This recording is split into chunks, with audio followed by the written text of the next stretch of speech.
Hey everyone, and welcome back for another deep dive. Today we are going to be heading into the world of UAPs.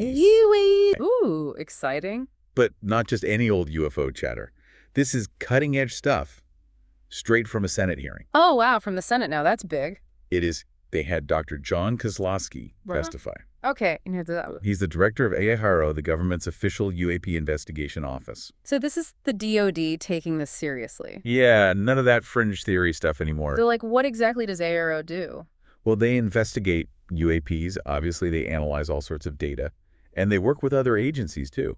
So, a real multi-pronged approach. Exactly. They're trying to get a complete picture. Which is really important, right? Because we need to know what's going on up there. Totally. And that's why we're doing this deep dive today. So everyone's curious, right? Yeah. Whether you're a skeptic or a full-blown believer, everyone wants to know what's really going on. For sure. It's one of humanity's biggest questions. Right. And we're going to try to answer it, or at least get a little closer to the truth. So you're saying we're going to get the facts and maybe even a little bit of that wow factor. Exactly. We're going to break it all down from this Senate hearing and Dr. Kozlowski's testimony. Okay, let's do it. So first things first, this hearing happened very recently in front of the Senate Armed Services Committee. That's a pretty high-level committee. It is, which shows you how seriously they're taking this whole UAP thing. It's not just a fringe topic anymore, huh? Nope, it's a national security concern now. Which makes sense. I mean, if there are things flying around that we can't identify, that's a potential threat, right? Absolutely, and that's exactly what Senators Gillibrand and Ernst were concerned about. Oh, yeah, they're both pretty big names in the Senate. Yeah, they were asking some tough questions about domain awareness and the need for transparency. They want to know what's going on in our skies. Exactly. And they want the public to know, too. Okay, so let's talk about this Dr. Kozlowski, the guy who's leading the charge at AARO. Well, from what I've read, he's a scientist at heart. But a real data-driven guy. Yeah, his background is in mathematics, physics, engineering, all that stuff. Wow, so he's not just some random guy they pulled off the street. Definitely not. He actually worked at the NSA before this, so he knows his stuff. Okay, that's impressive. So what's his approach to all this? Well, he outlined 3 main priorities for Aaro. 3 priorities. Okay, I'm listening. Number 1 is partnerships. Partnerships. So he's not trying to do this alone. Right. He wants to work with everyone, the military intelligence agencies, scientists, even the public. Wow, that's a pretty wide net. It is, because he knows that this isn't something that any one group can solve on their own. It's going to take a team effort. Exactly. So that's priority number 1. Okay, what about number 2? Priority number 2 is transparency. Transparency. So they're being open about what they're doing. As open as they can be, they're declassifying information responsibly, releasing reports, and they even have a public website now. Oh, a website. That's cool. What's the address? It's www.ar.mil. Okay, I'm going to have to check that out. Yeah, it's a good resource. They really want people to know what they're up to. It's a good sign that they're not trying to hide anything. Right, and that brings us to priority number 3. Okay, hit me with number 3. Number 3 is scaling up. Scaling up, so expanding their operations. Yeah, exactly. They want to gather more and better data using all kinds of sensors, and they want to analyze it all rigorously. They're messing around, huh? Nope, they're serious about getting to the bottom of this UAP mystery. It's good to hear that they're being so thorough. Right, so they're working with partners, they're being transparent, and they're scaling up their operations. It sounds like they're covering all the bases. They're trying to, and that's why this Senate hearing and Dr. Kozlowski's testimony are so important. So this is just the tip of the iceberg, huh? Yeah, we've got a lot more to unpack. Can't wait. Let's keep digging.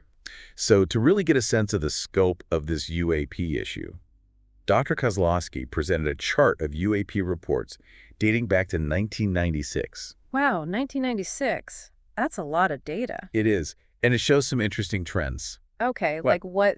Well, one thing that jumped out is that most sightings are between 15,000 and 25,000 feet. 15,000 to 25,000 feet. Interesting. Yeah, and you know what's significant about that altitude? Well, that's where most of our planes and sensors are, right? Exactly.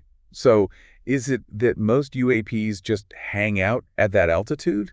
Or are we only seeing a fraction of what's really out there? That's a good question. It makes you wonder what we're missing. Right. And that's what makes this whole thing so intriguing. Totally. It's like we're only seeing a tiny piece of the puzzle. And even that tiny piece is pretty mind-blowing. So they have all these reports going back to 1996.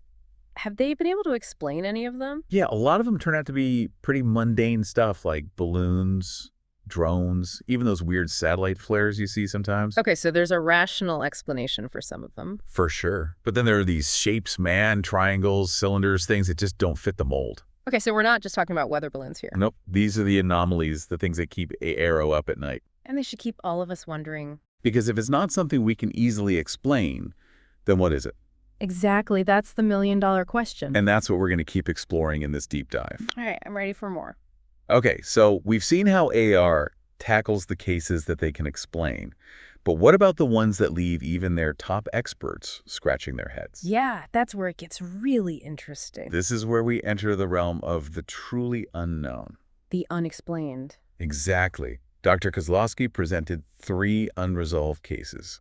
Okay, 3 cases that they can't explain. Yeah, and these cases highlight just how strange and baffling some of these UAP encounters can be. All right, lay 'em on me. I'm ready for the weird stuff. Okay, so the first one, we're calling it the Black Prius case. The Black Prius. Okay, that sounds kind of ominous. It's like something straight out of a sci-fi thriller. Okay, tell me more. So a law enforcement officer is driving along, and he sees this large silent object hovering near his car. Whoa, hold on, a law enforcement officer. This isn't some random person. This is a trained observer. Someone who's used to dealing with real-world situations. Exactly. And even he was left stunned by what he saw. Okay, so this is a credible witness. Very credible.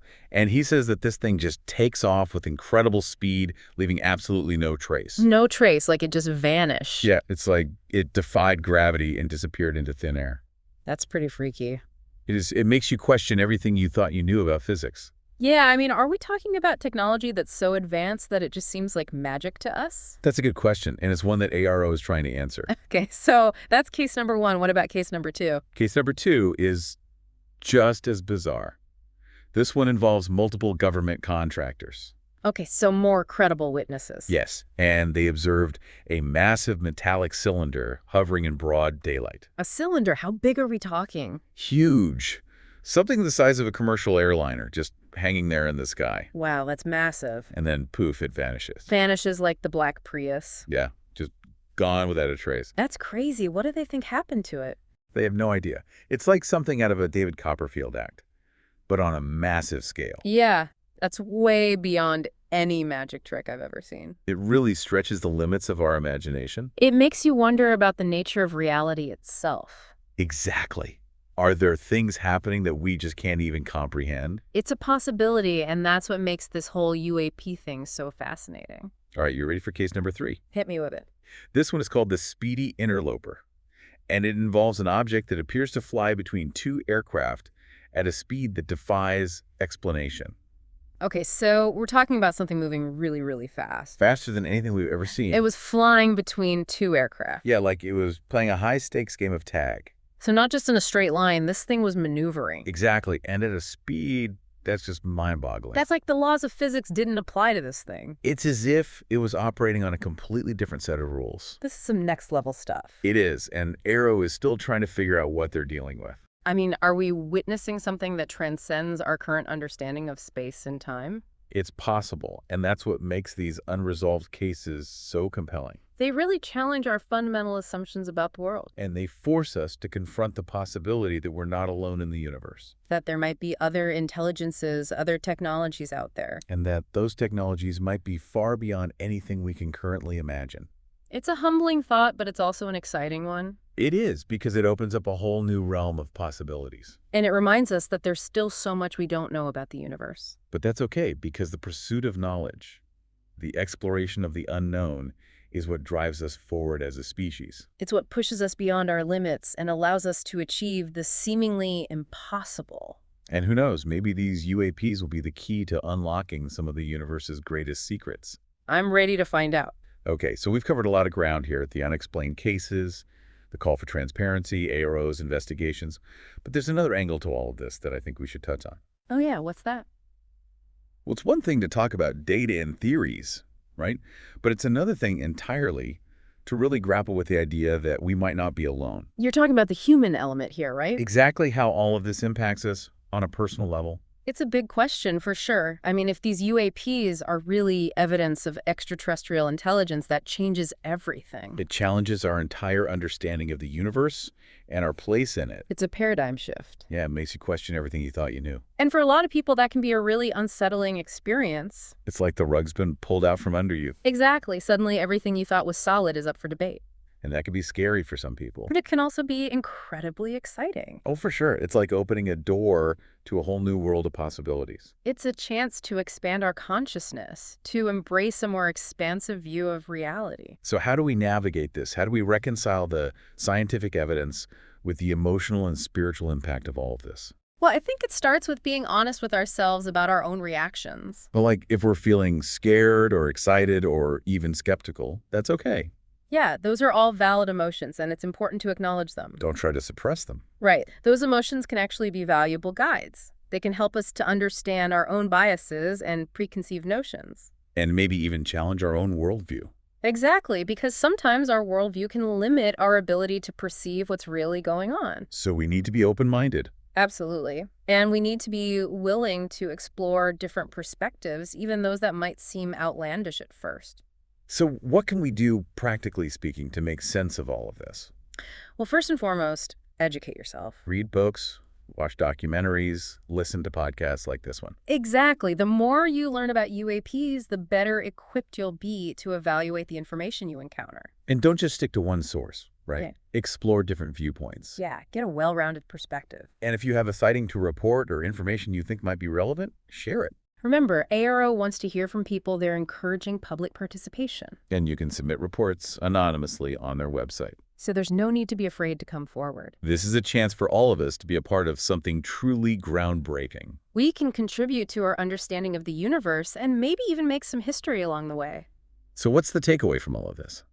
Well, I think the main takeaway is that we're living in an extraordinary time. A time of unprecedented transparency and openness when it comes to UAPs. And while we still have a lot of questions, the fact that the government is taking this seriously, that they're actively seeking information and engaging with the public, that's a huge step forward. It's a sign that things are changing. And it's a reminder that we live in a vast and mysterious universe full of wonders and possibilities that we're only just beginning to understand. So keep looking up, keep asking questions, and never lose that sense of wonder, because the truth, whatever it may be, is out there waiting to be discovered. And who knows, maybe you'll be the one to find it. I would have been on top of the charts, but it's politics. You do some gimmick shit and post, you get a lot of clicks. Drop some real shit and they probably won't acknowledge you.